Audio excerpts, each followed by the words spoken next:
Magandang gabi po mga kaibigan. Pag-usapan po natin ang mungkahi ni Senador Jinggoy Estrada na alisin na po ang K-12 program sa high school. Ako po ay sumasang-ayon. At sa akin po palagay, yun po ay magandang mungkahi at sana may sa katuparan. Bakit kamo? Number one, sayang lamang ang oras ng mga bata sa high school na dapat sana ginugugol na nila sa kolehiyo o sa mataas na level ng pag-aaral. No? Sana nandun na sila sa college. First year na sana sila or second year kasi 2 taon sa senior high school eh. So kung mawawala yung K-12, makakatipid ang mga mag-aaral hindi lamang ng pamasahe, baon araw-araw, kundi pati na rin yung kanilang oras ay hindi masasayang. So bakit ka mo nasasayang? Kasi ang layunin naman kasi ng K-12 program ay ihanda ang mga bata para sa kolehiyo. Para sa akin, pagkatapos nila ng grade 10, handa naman yan na magkolehiyo. Katulad ng mga batang 80s, 90s, no? Wala naman yung senior high school. Diretso na kami ng college.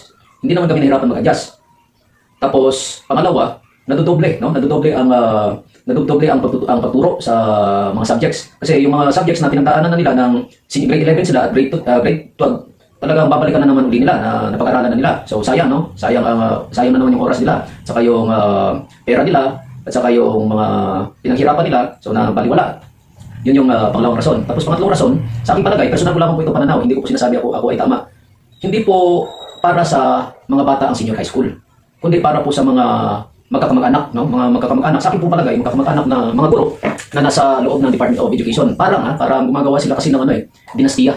Kung parang gumagawa sila ng royal family. Yung royal family, yung mga tao na nakaluklok sa kapangyarihan at sinusolo nila, inaangkin, no? Parang kung sa parang sinaswapang gano'n, no? Parang binubuhaya, kung sa basketball pa. Talagang tinatayuan ng tinatayuan ng pader o tinatayuan ng bakod para hindi mapasukan ng iba. Bakit ka mo? Kasi yung Department of Education, exempted sa nepotismo, ibig sabihin, hindi bawal sa mga guro na magpapasok ng kanilang mga kamag-anak at hindi bawal sa mga guro na magkaroon ng mga pamilya sa isang eskwelahan at sa isang schools division. Dahil sa senior high school, nagkaroon ng maraming posisyon para sa mga guro, no? Na malalaki ang sahod. So meron diyan teacher 1, teacher 2, teacher 3, master teacher 1 hanggang master teacher 4, no? Dahil sa senior high school, ang mga posisyon ay naparami, no? So yung may mga anak na nakapagtapos ng education, so ipapasok nila, posibleng ipasok nila dito sa senior high school, no? Kahit wala namang karanasan sabihin natin sa industriya, no, na sa mga pribadong institusyon o industriya, no, kahit yung level ng kanilang kalaman ay hindi pang college instructor kundi pang high school po lamang. So posibleng ipapasok nila. Siyempre sino ba namang tao na hindi niya uunahin yung kanyang kamag-anak, di ba? So dahil nagkakaroon ng maraming posisyon, so susunuhin nila yan. So posible, no? Tapos ang iba sa aking palagay, no, kasi meron akong narinig, kung iimbestigahan, maaaring baka totoo, no? Hindi po natin masabi kung iimbestigahan lamang ng nakataas. Meron din kasi iba dyan na papasok, magtuturo ng senior high, magpa-practice lang, no? Parang paglalaruan lang yung posisyon nila. Pagkatapos ng ilang taon, dilipan na yan ng ibang bansa, no? Ibig sabihin hindi nila siniseryoso, hindi nila tinitingnan ang pagtuturo bilang isang obligasyon, bilang isang responsibilidad na turuan ng mga kaalaman ang mga kabataan. Parang hindi nila nirerespeto ang posisyon. Tatrabaho sila isang taon, 2 taon, 3 taon nakapasok dahil kay mama or kay papa, kay daddy or mommy. Pagkatapos niyan, lilipan na ng ibang bansa. Hindi katulad sa ibang profesyon, hindi mo pwedeng iwanan, hindi mo pwedeng iwanan ang posisyon mo kung yung posisyon mo ay pinagkakautangan mo. No? Halimbawa yung graduate ng doktor. So hindi sila pwedeng magtrabaho sa mga pribadong ospital kung hindi sila magsiservisyo sa pampublikong ospital ng 10 taon. Yun pong narinig ko, no, na arrangement o kasunduan. Pero dito sa Department of Education wala, walang ganyan. Sa akin pong palagay ko lamang po yan, hindi ko po sinasabing eksakto. Pero kung iimbestigahan ng Senado, maaari posibleng meron silang makita na parang ganon. Kasi sa Department of Education, hindi masyadong binabantayan Hindi masyadong stricto ang mga namumuno sa kanya-kanya. Diba? So bahala na kayo dyan sa ilalim, basta kami utos lang ng utos. O kaya hindi nasisiguro yung kalidad ng edukasyon. Sa akin po palagay ko lamang po yan, hindi ko po sinasabing ako'y tama. Base po sa aking mga obserbasyon at nakita sa loob ng paaralan at sa loob po ng paaralan at sa mga kasamahan ko din po sa trabaho. Yung tinatawag nating, palagay ko lamang po ito, no, na palakasan, parang gano'n, no. Yung isang guro na mas maraming alam sa isang industriya, sa isang profesyon, o sa isang subject na kanyang ituturo, ay hindi papansinin, bahala ka dyan. Okay, so ilalagay sa ibang subject. At ang ipipwesto dito, kung sino yung, sa akin po palagay, kung sino yung kamag-anak, pamangkin, bilas, at kung ano-ano pang mga relasyon, no, dito ilalagay sa senior high, sa mataas na posisyon, kahit walang alam sa subject na ituturo. Kung kaya, mali-mali ang itinuturo. Sa akin po palagay, hindi kasing dami, hindi kasing siksik, no? Kung sa palabok pa, hindi ganoon kasarap ang pagturo niya, no? Kulang, parang mali ang rekado, no? Mali ang pagkakaluto. Kasi bakit mo? Wala siyang alam eh. Hindi niya alam. hindi niya alam ituro ang isang subject. Kung meron siyang nalalaman, kulang masyado. Saka hindi niya naranasan na magtrabaho sa pribadong institusyon, kaya hindi niya maturuan ng mga bata ng kung ano ang nangyayari. Halimbawa, bigyan ko kayo ng halimbawa. Sa aking palagay, personal lamang po ito. Sa isang eskwelahan, personal opinion ko lang po ito, huwag niyo po itong bigyan ng kulay, pero kung iimbestigahan niyo, posibleng meron kayong makita ganitong senaryo. Halimbawa, sa isang eskwelahan, meron diyan halimbawa lang, welding, no? So, yung welding, pinili yan kasi yung isang teacher, halimbawa, merong welding shop, no? So, ipapasok niya yan, yung kanyang welding shop dito, siya ang magsusupply ng mga gamit, at saka yung kanyang pamangkin, kahit kung alam sa welding, ipapasok niya na yan bilang teacher, no? So, ang gagawin niya, kukuha siya ng welder na magtuturo sa kanyang pamangkin paano mag-welding, no? Ibig sabihin, wala pa siyang in situ, no? Pero nasa serbisyo na siya, no? So, kalaunan, meron na siyang in situ, na-train na siya. So, yung welding, nandiyan pa rin, no? Dahil yan ang sabihin natin sideline, no, ng isang teacher o negosyo, no? So tumutok sa welding, halimbawa, no? Pero yung isang teacher na walang kamag-anak, tapos, halimbawa, meron siyang alam sa, halimbawa lang, pagtuturo ng call center, no? Sabihin natin, 4 na taon siya sa call center, hindi nila bubuksan yung call center na training, no? Kahit pa merong teacher na marunong magturo. Kasi, bakit mo? Dahil itong teacher na to, sa akin pong palagay, walang kamag-anak, hindi po malakas, no? Sa akin pong palagay, no? Imagine lang natin, wala pa tayong preba, pero kung iimbestigahan, baka merong kuwang preba. Then, isa pang halimbawa,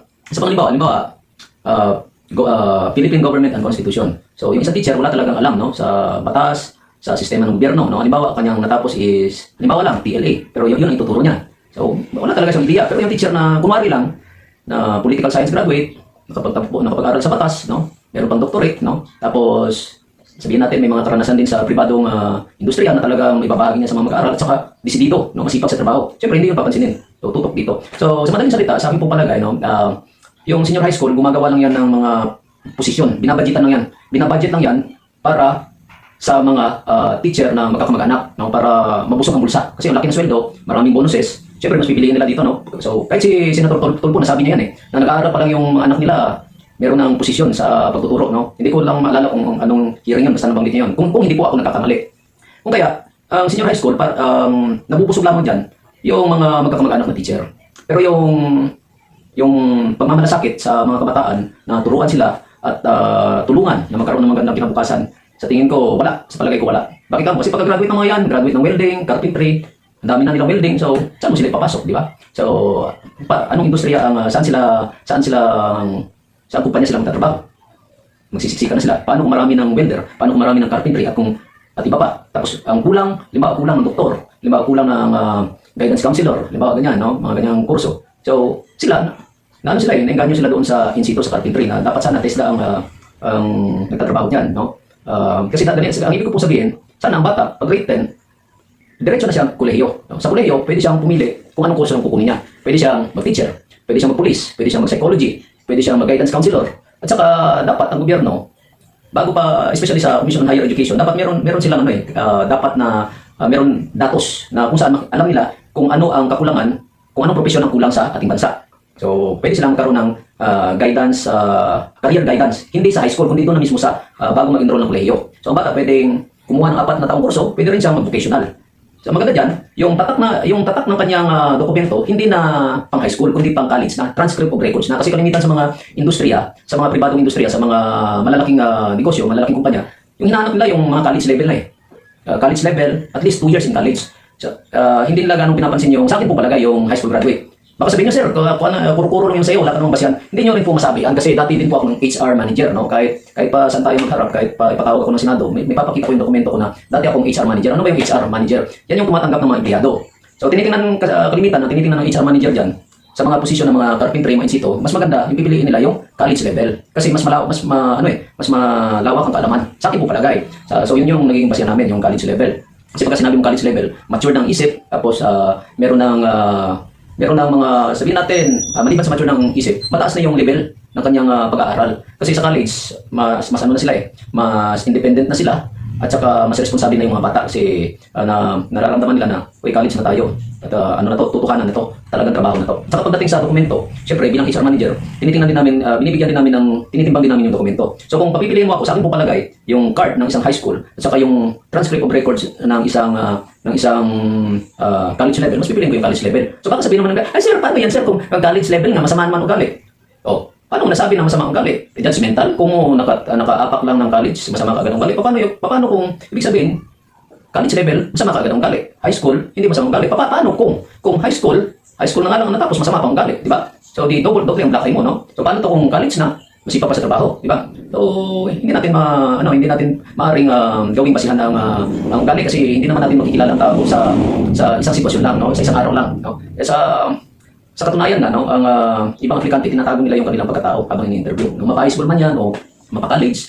Tsaka sa aking karanasan bilang batang 90s, no, ang pagbabaliktad ko, hindi ko hinuhusgahan ha. Baka bigyan niyo naman ng masamang kahulugan. Maraming high school na may mga criminal record. Marami din. Pero hindi ko sinasabi na walang college student or college level na walang criminal record. Meron din. Pero sa aking mga narinig, mga na obserbahan, maraming mga high school na nakagawa ng krimen. So, ang ibig ko lang sabihin nito, hindi natin maring sabihin na kung mababa ang kanyang pinag-aaralan, ay maganda na kaagad ang kanyang gali. Meron din mga mataas yung pinag-aaralan na maganda din ang gali. No?